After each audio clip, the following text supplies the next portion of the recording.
On a bright day in midsummer, I set out to Staten Island.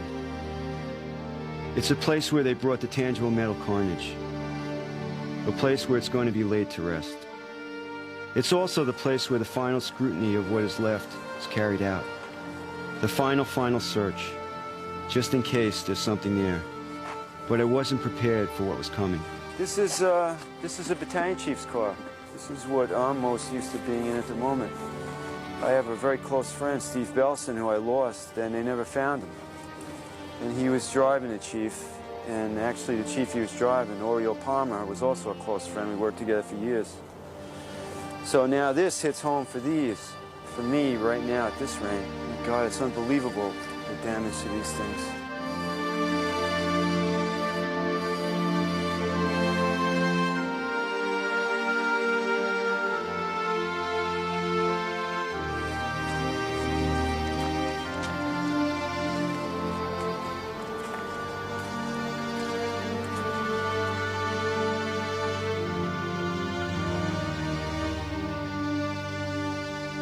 This is a fire marshal's car. Totally crushed.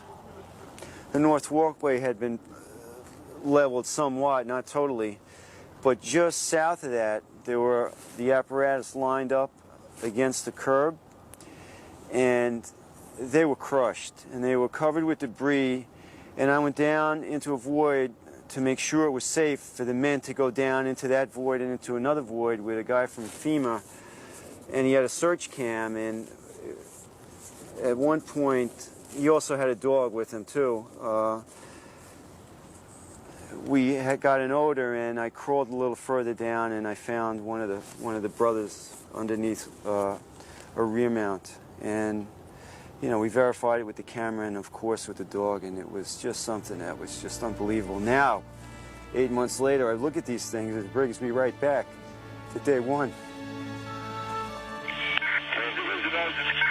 Unit with an urgent, go ahead. So we got numerous people trapped here for the previous collapse. We need a hand to get them out, okay? Are you pinned in a piece of apparatus? Well, that's all. All right, we're going to get some members over there to assist you.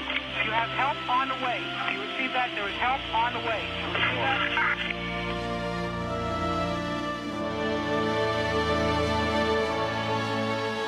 that? These are testimony to my friends. It's a testimony to my coworkers. Guys that have worked for me, guys I worked with. You know, I didn't know this was going to be like this, but it's horrible. It's horrible. This is the cab to the apparatus. This is the tip of the area ladder. Comes over the front of the rig. And the officer and the chauffeur and the men sit right behind it.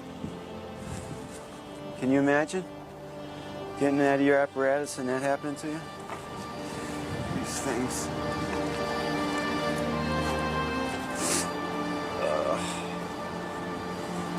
The young kids come in and make sure these things are folded perfectly in the morning, and when they go to a fire, put everything away. Look at the folds. They're perfect. They should just leave this just the way it is and make this the memorial.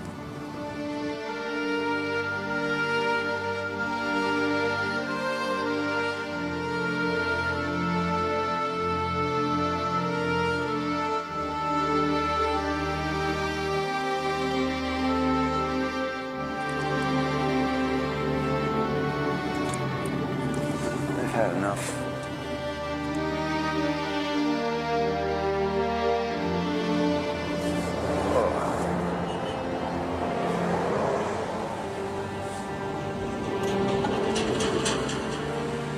Reeling from the shock, we drove away, but there was more to come.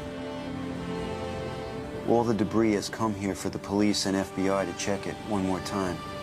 Somewhere in that finely sifted heap of debris are the remains of my missing brothers.